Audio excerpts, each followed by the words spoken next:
Super Saravana stores. இப்போ இந்த அளவுக்கு சட்டம் ஒழுங்கு வந்து ஒரு பெரிய சவாலாக உருவெடுத்திருக்கும் பொழுது, சட்டம் ஒழுங்கு சந்தி சிரிக்கும் போது கவலைப்படாமல் அவங்க இருக்காங்கன்னா அவங்க ஜெயிச்சிருவோன்னு நம்புறாங்க. நான் என்ன சொல்ல, இது ஜெயிக்கிறது தோக்கிறத பற்றின பிரச்சனையே இல்லைன்ற. நீங்கள் ஜெயிக்கலாம் தோக்கலாம், அது இல்லை. மக்கள் ஓட்டு போட்டால் ஜெயிக்க போறீங்க, யார் வேணாம்னு சொல்லி. பட் இது எவ்வளோ மோசமான ஒரு நிலைமை. ஒரு பக்கம் நாங்கள் திராவிட மாடல் உலகத்தில் இல்லாத வளர்ச்சியை கொடுத்துட்டோன்னு மார்க் தட்டிக்கிறீங்க, இன்னொரு பக்கம் இந்த ஒரு வீழ்ச்சி இருக்குன்னா, இது சட்டம் ஒழுங்கு சரியா இல்லைன்னா எந்த வளர்ச்சி இருந்தால் எந்த பிரச்சனையும் கிடையாது. விஜய் தனியானா ஓரளவு பாதிப்பு இருக்கலாம். அதில் கூட்டணி வந்தாருன்னா ஆட்சி மாற்றம் கூட வாய்ப்பு இருக்கு. கூட்டணி என்டிஏக்கு போனார்னா ஆட்சி மாற்றம் உறுதி. திமுகவோட 23 கட்சி கூட்டணி வந்து திமுகவோட பயத்தின் வெளிப்பாடு.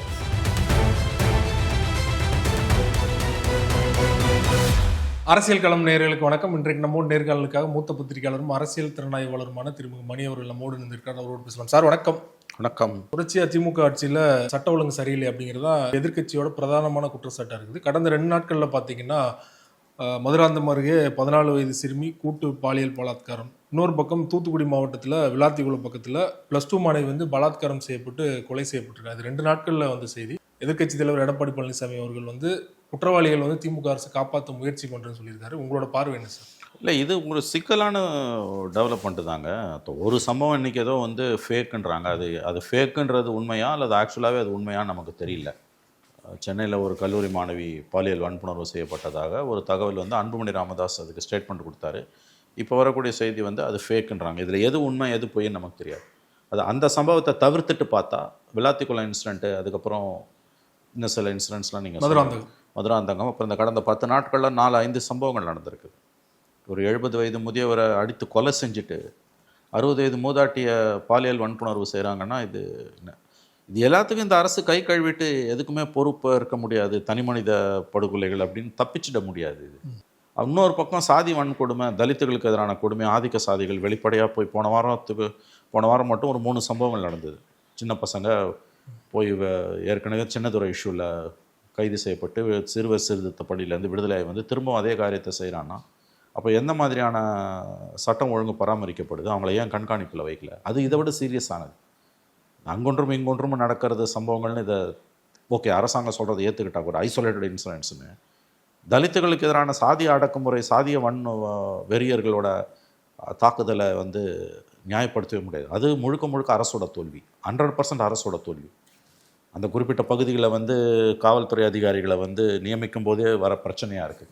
திருமாவளவன் சொன்ன மாதிரி இது ஒரு மனநோய். இது அங்கே இருக்க காவல்துறை அதிகாரிகள் உடனடியாக சஸ்பெண்ட் செய்யணும், தலித் அதிகாரிகளை அதிக அளவில் நியமிக்கணும். இதை எதையுமே செய்யாமல் பண்ணிக்கிட்டு இருக்கிறதுன்றது வார்த்தைகள் இல்லை இந்த அரசாங்கத்தோட தோல்வியை பற்றி விவரிப்பதற்கு. ஜாதி மாநாட்டில் மந்திரி கலந்துக்கிறாங்க. இப்போ 20 நாளைக்கு முன்னால் ஜாதி மாநாட்டில் 2-3 மந்திரிங்க கலந்துருக்காங்க. ஜாதி மாநாட்டில் மந்திரி கலந்துக்கிறதுன்றது வந்து ரொம்ப சீரியஸான ஒரு விஷயம். ஏன்னா எல்லா சுயசாதி பெரியுமே தலித்துகளுக்கு எதிரானது. ஆகவே இது எப்படி நான் இதை பார்க்குறேன்னா வந்து சாதி வெறி தமிழ்நாட்டில் தலைவிரிச்சு ஆடுது. எல்லா சுயசாதி பெருமையும் சாதி வெறியுமே தலித்துகளுக்கு எதிரானது.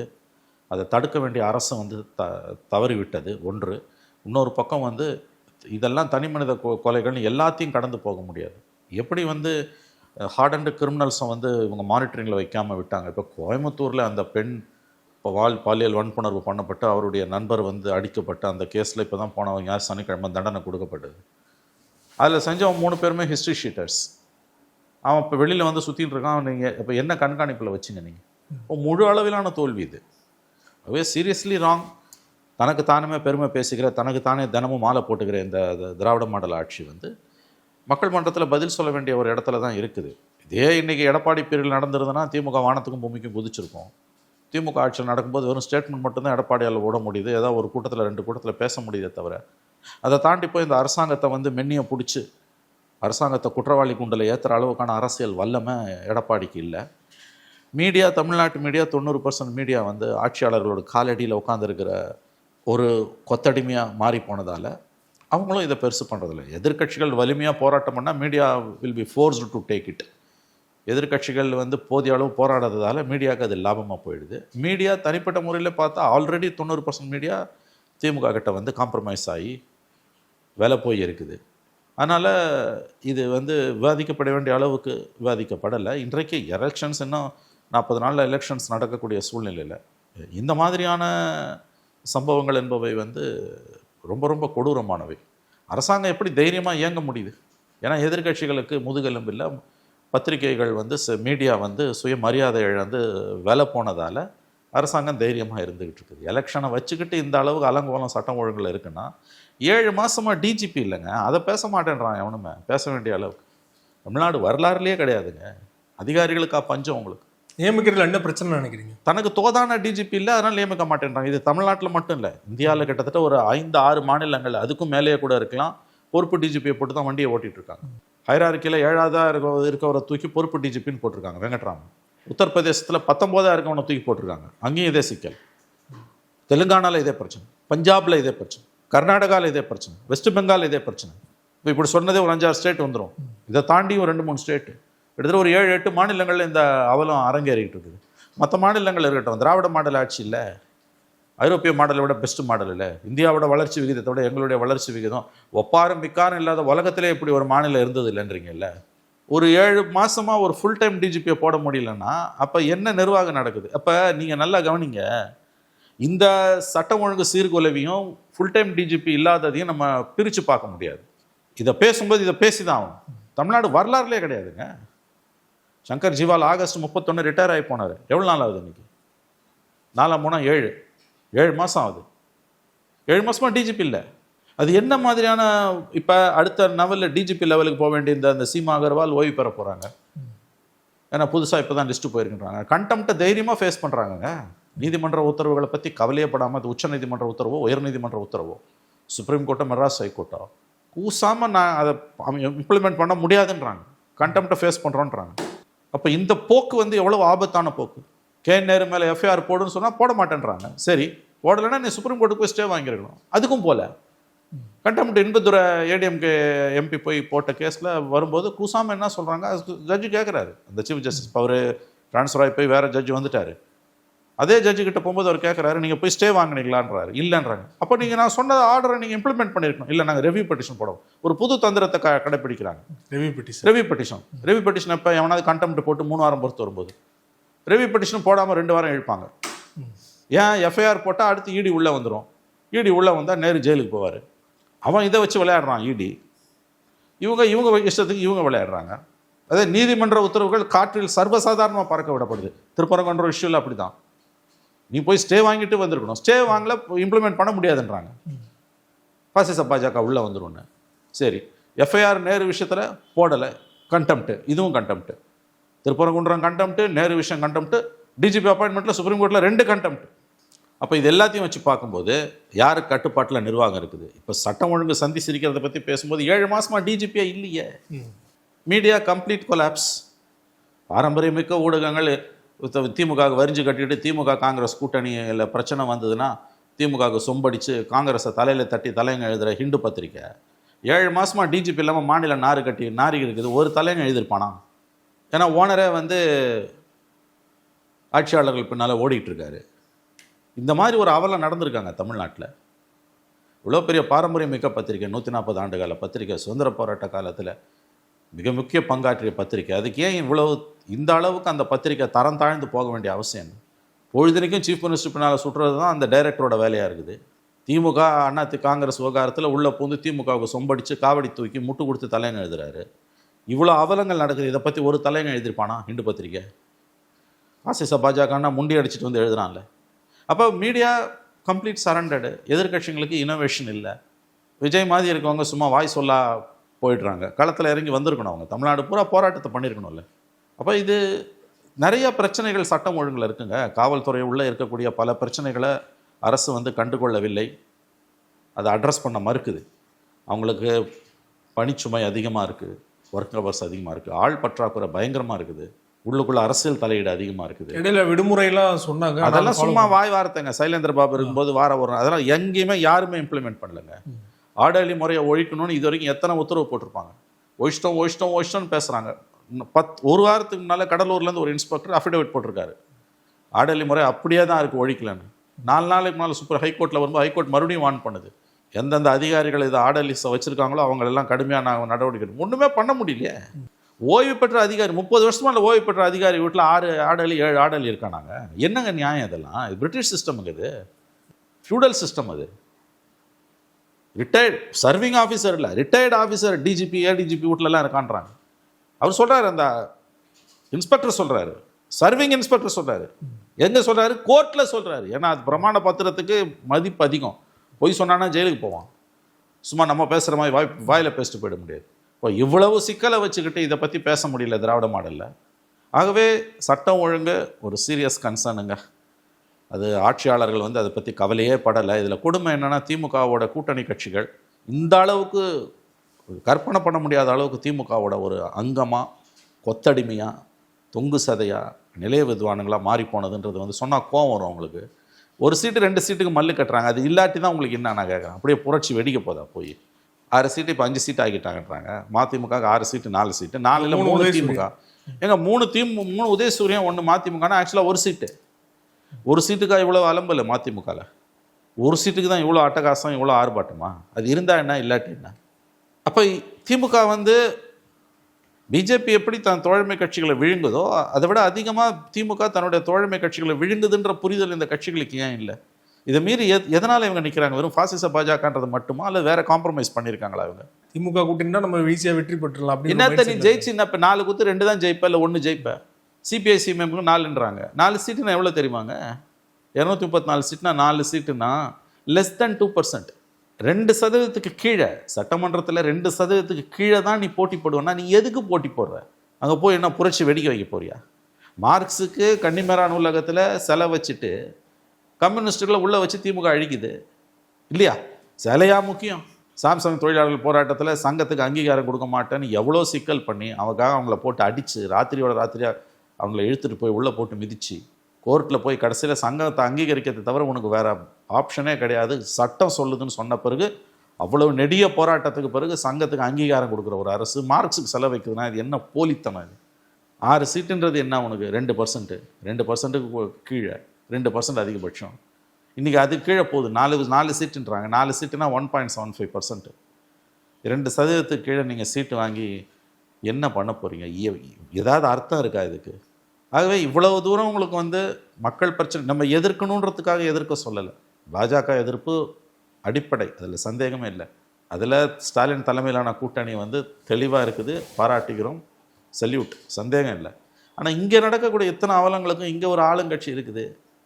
எல்லாத்துலேயும் அவங்க பொருளாதார கொள்கையில் எல்லாமே வந்து மோடி அரசு தாங்க ஃபாலோ பண்ணுறாங்க.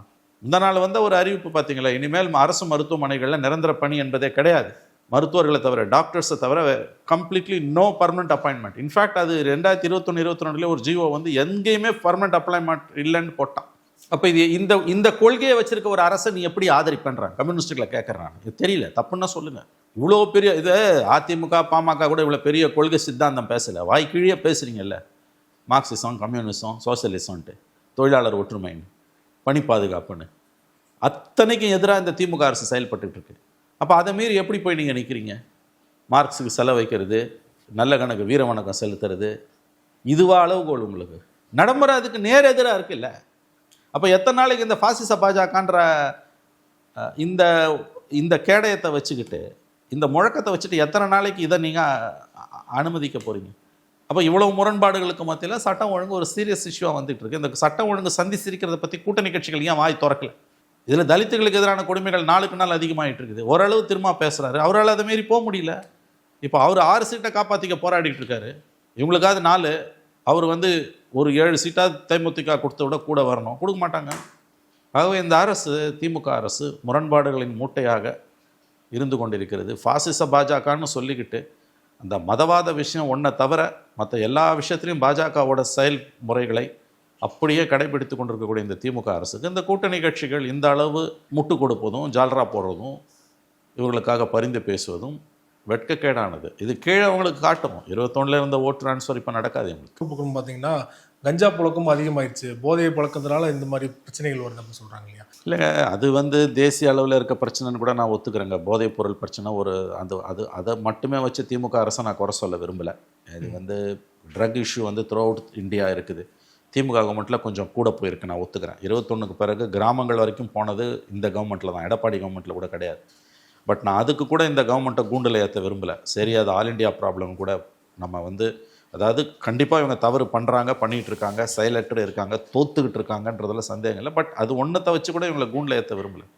பட் தலித்துகளுக்கு எதிரான அந்த வன்கொடுமை, தொழிலாளர் விரோத போக்கு, அதை தாண்டின சட்டம் ஒழுங்கில் சந்தி சிரிப்பது, டிஜிபி அப்பாயிண்ட் பண்ணாது, காவல்துறையில் இருக்கக்கூடிய சீர்கேடுகள், இதெல்லாம் வந்து மன்னிக்க முடியாதவை. ட்ரக் இஷ்யூவில் அது ஆல் இண்டியா ப்ராப்ளமாக தான் நான் பார்க்குறேன். அதில் மத்திய அரசுக்கும் பொறுப்பு இருக்குது. அதில் இவங்கள மட்டும் நம்ம குறை சொல்லிட முடியாது. அதை தாண்டின மற்ற விஷயங்கள் வந்து நமக்கு வந்து இன்றைக்கி வந்து நம்ம கவனிக்க வேண்டிய விஷயங்களாகத்தான் இருந்து கொண்டிருக்கின்றன.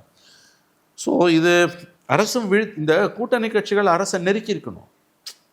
நீங்கள் கூட்டணியில் விட்டு வெளியில் ஒரு அறிக்கையோட கடந்து போயிடுறாங்க. அறிக்கையோட கடந்து போயிடுறாங்க. கடந்த காலங்களில் ஜெயலலிதாவோட கருணாநிதியோட கூட்டணியில் இருக்கும்போது இப்படி கடந்து போனது கிடையாது. உலுக்குவாங்க அரசாங்கத்தை, தெருவில் போராடுவாங்க, சாஸ்திரத்துக்கு ஒரு போராட்டம், சடங்காக ஒரு போராட்டம் பண்ணிட்டு போயிட்டே இருக்காங்கங்க. நாளைக்கு ஒரு ரிசல்ட் வரும்போது தெரியும். இதெல்லாம் வந்து நீங்கள் வந்து கூட்டணி இருக்குது, வலுவாக இருக்குது, ஜெயிச்சிடும். நீங்கள் ஜெயிக்கலாம் தோக்கலாம், நான் அதுக்குள்ளே போகல. இது வெற்றி தோல்வி சம்மந்தப்பட்டது அல்ல. சில கொள்கைகளுக்காக தானே இந்த கூட்டணி உள்ளே இருக்குது. இப்போ திடீர்னு தேமுதிக கொண்டு வந்து உள்ளே சேர்த்துருக்காங்க. அது எந்த விதத்தில் நியாயம்? நாளைக்கு ஒரு தொங்கு சட்டமன்றம் வந்து 10 சீட்டு துண்டு விழுதுனா, தேமுதிக கிட்ட 10 எம்எல்ஏ இருந்ததுன்னா அவன் கண்டிப்பாக அங்கே போவான் பிஜேபிக்கு. ஆனால் விசிகாவோ கம்யூனிஸ்ட்டுகளோ கண்டிப்பாக போக மாட்டாங்க. அப்போ பாஜக ஆதரவு சக்திகளை திமுக வளர்க்குது இல்லை. இதுக்கு என்ன பதில் சொல்லுவாங்க? தேர்தலுக்கு தேர்தல் அணி மாறினவங்கள நீங்கள் உள்ளே கூட்டின்னு வரீங்க. ஆனால் உங்கள் கூடிய கொள்கை ரீதியாக இருக்கவங்கள காலி பண்ணுறீங்க. அவங்களோட சட்டமன்ற பிரதிநிதித்துவத்தை குறைக்கிறது மூலமாக மதசார்பற்ற சக்திகளை திமுக பலவீனப்படுத்துது. தேர்தலுக்கு அப்புறம் தேமுதிக ஜெயிச்சாலும் பாஜக மிரட்டு அங்கே போயிடும். கண்டிப்பாக போயிடும். மிரட்டலாம் வேணாம். எதுக்காக போவாங்கன்னு எல்லாருக்கும் தெரியும். தேமுதிக வந்து கண்டிப்பாக அவங்களுடைய வரலாறு என்ன? அப்போ மதசார்பற்ற சக்திகளை திமுக பலவீனப்படுத்துது. இடதுசாரிகளுக்கு தேமுதிக 10 சீட்டு கொடுத்துட்டு விசிகாக்கும் 2 கம்யூனிஸ்டுகளுக்கும் சீட்டை குறைப்பது என்பதன் மூலம் மதசார்பற்ற சக்திகளை திமுகவே பலவீனப்படுத்துது. அப்போ பாசிச பாஜகன்னு சொல்றதுக்கான அர்த்தம் என்ன? நாளைக்கு ஒரு தொங்கு சட்டமன்றம் வந்துன்னா விசிகாவோ கம்யூனிஸ்டோ போக மாட்டாங்க பிஜேபிக்கு. ஆனால் அந்த உத்தரவாதத்தை தேமுதிக கொடுக்க முடியுமா? முடியாது. அப்போ இந்த தேமுதிகவுக்கு வந்து 10 சீட்டை தூக்கி கொடுத்துட்டு இவங்களுக்கு 6 சீட்டை 4 சீட்டை ஆக்குறேன்னா அப்போ மதவாத சக்திகளை தமிழ்நாட்டில் வளர்க்குறது யார்? திமுக தான் வளர்க்குது. இந்த முரண்பாட்டுக்கு என்ன அர்த்தம்? 3 தேர்தலில் 8 வருஷமாக அவங்க கூட இருக்காங்க. என்ன நடந்தாலும் அவங்க போக மாட்டாங்க. நாளைக்கு திமுக தோற்கடிக்கப்பட்டு தமிழ்நாட்டில் என்டிஏ கவர்மெண்ட் வந்தால் கூட இந்த சக்திகள் திமுகவோட தான் இருப்பாங்களே ஒழிய ஒருபோதும் அவங்க என்டிஏ கூட போக மாட்டாங்க. 12 வருஷமாக மோடி கவர்மெண்ட்டில் பிஜேபிக்கு ஆர்எஸ்எஸ்க்கு விலை போகாத ஒரே தலைவர் தலித் தலைவர் திருமாவளவன். கம்யூனிஸ்டுகள் போக மாட்டாங்க. அவங்க சீட்டை குறைச்சிட்டு நீங்கள் அப்படியே தேமுதிக தாரவாக்குறீங்கன்னா அதோட அர்த்தம் என்னென்னா வந்து மதசார்பற்ற சக்திகளை திமுக பலவீனப்படுத்திட்டு பிஜேபிக்கு ஆதரவாக இருக்கக்கூடிய சக்திகளை திமுகவே வளர்க்குது. அதுதான் அதோட புரிதல். அப்படி தான் அதை பார்க்க முடியும். அப்போ பாசிச பாஜகன்னு பேசுவதற்கான தார்மீக அரசியல் ரீதியிலான உரிமை, தகுதி, அருகதை திமுக எங்கே இருக்குது? இது ஏதோ விசிகாவுக்கும் கம்யூனிஸ்டுகளுக்குமான பிரச்சனைன்னு பார்க்காதீங்க. மதசார்பற்ற சக்திகளுக்கு விடப்பட்ட சவால் தேமுதிக 10 சீட்டு கொடுத்துட்டு விசிகாவுக்கும் கம்யூனிஸ்டுகளுக்கும் சீட்டை குறைக்கிறது. உங்கள் கூடயே தானே அவங்க இருந்தாங்க. தோத்தாலும் ஜெயிச்சாலும் உங்கள் கூட தான் அவங்க இருப்பாங்க. கண்டிப்பாக அவங்க பிஜேபிக்கு போக மாட்டாங்க. ரெசார்ட் பாலிட்டிக்ஸ்லாம் அவங்களை நீ தொடக்கூட முடியாது.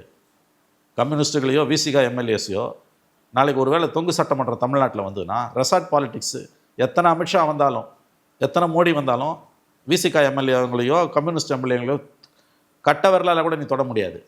அவங்க அந்த அளவுக்கு கொள்கை ரீதியாக உறுதியாக இருப்பாங்க. இந்த உத்தரவாதத்தை நீ தேமுதிக கொடுக்க முடியுமா? முடியாது. எல்லாருக்கும் தெரிஞ்ச விஷயம். அப்போ அந்த தேமுதிக 10 சீட்டையும் ஒரு எம்பியும் தாரவாக்குறீங்க. கண்டிப்பாக சுதீஷ் நாடாளுமன்றத்தில் முக்கியமான இஷ்யூஸில் அவர் பிஜேபி கிட்ட இருப்பாரா, இந்தியா பிளாக்ல இருப்பாரா? சொல்லுங்கள். பிஜேபி கிட்ட தான் இருப்பார். அது உங்கள் வரலாறு. அப்போ நீங்கள் யாரை வளர்க்குறீங்க? அன்புமணி தெளிவாக அந்த பக்கம் இருக்காருங்க. இவங்கெல்லாம் பிஜேபியோட இருந்தவங்க, 14 இருந்தவங்க, 16 இருந்தவங்க, 16 மக்கள் நல கூட்டணி, 14 இருந்தவங்க, 19 இருந்தவங்க, 21 24 இல்லை, 24 இருந்தாங்க. அவங்க கூட போனாங்கன்னு ஏடிஎம்கே கூட போனாங்க. அப்போ இவர்களுடைய கடந்த கால வரலாறு என்பது பாஜக ஆதரவு என்பது இன்றைக்கி நீங்கள் அவங்களுக்கு சொலையாக 10 சீட்டையும் ஒரு ராஜ்யசபாவையும் கொடுத்துட்டு அப்பழுக்கற்ற மதசார்பற்ற சக்திகளான இடதுசாரிகளையும் விசிகாவையும் நீங்கள் ஓரங்கட்டுறது மூலமாக, அவங்களுக்கு சீட்டை குறைக்கிறது மூலமாக, அவர்களுடைய சட்டமன்ற பிரதிநிதித்துவத்தை பலவீனப்படுத்துறது மூலமாக, குறைக்கிறது மூலமாக நீங்கள் பிஜேபிக்கு தெரிஞ்சோ தெரியாமலோ நன்மை செய்து கொண்டிருக்கிறீர்கள். திமுக பிஜேபிக்கு தமிழகத்தில் உதவி செய்து கொண்டிருக்கிறது. சட்ட ஒழுங்கு பிரச்சனை நாளுக்கு நாள் அதிகமாயிட்டு இருக்குது. தேர்தலுக்கு நீங்கள் சொன்ன மாதிரி வந்து இன்னும் ஒரு 40 நாட்கள் இருக்க சூழலில் இதெல்லாம் வந்து திமுக எதிராக மாறும்னு நினைக்கலையா ஸ்டாலின் அவர்கள்? அது எனக்கு தெரியலங்க. அவர் என்ன கால்குலேஷனில் இருக்காருன்னு. ஸ்டாலின் என்ன ஒரு பெரிய பிரச்சனை ஆகாதுன்னு நினைக்கிறாங்க. அவருக்கு அப்படி நினைக்கிறாங்க. அவங்க என்ன நினைக்கிறாங்க? 4 முனை போட்டி, பாசிச பாஜக, ஆன்டி பிஜேபி, எல்லா மைனாரிட்டிஸையும் உள்ளே சேர்த்துக்கிட்டாங்க, முஸ்லீம் கட்சிங்க எல்லாத்தையும் உள்ளே சேர்த்து திமுக சிம்பலை நிற்க வைக்கிறாங்க. எல்லா ஜாதி கட்சியும் உள்ளே சேர்த்துருக்காங்க. 2001 கலைஞர் பண்ணதை இன்றைக்கி ஸ்டாலின் பண்ணுறாரு. 23 கட்சியில் 13 கட்சி ஜாதி கட்சி. அவங்களுக்குலாம் எவ்வளோ ஓட் பேங்க் இருக்குன்னு தெரியாது. ரெண்டாவது பிஜேபி ஃபேக்டர் இருக்கிறதால முஸ்லீம்ஸ் கிறிஸ்டியன்ஸ் போட்டு திமுக பக்கம் தான் போவோம். அது உண்மை. பெரிய அளவில் போவோம். கிட்டத்தட்ட 80% 90% போகுது. விஜய் தனியானா ஓரளவு பாதிப்பு இருக்கலாம். அதில் கூட்டணி வந்தாருன்னா ஆட்சி மாற்றம் கூட வாய்ப்பு இருக்கு நினைக்கிறேன். கூட்டணி என்டிஏக்கு போனார்னா ஆட்சி மாற்றம் உறுதி. போகமாட்டாருன்னு தான் நான் நினைக்கிறேன் விஜய்.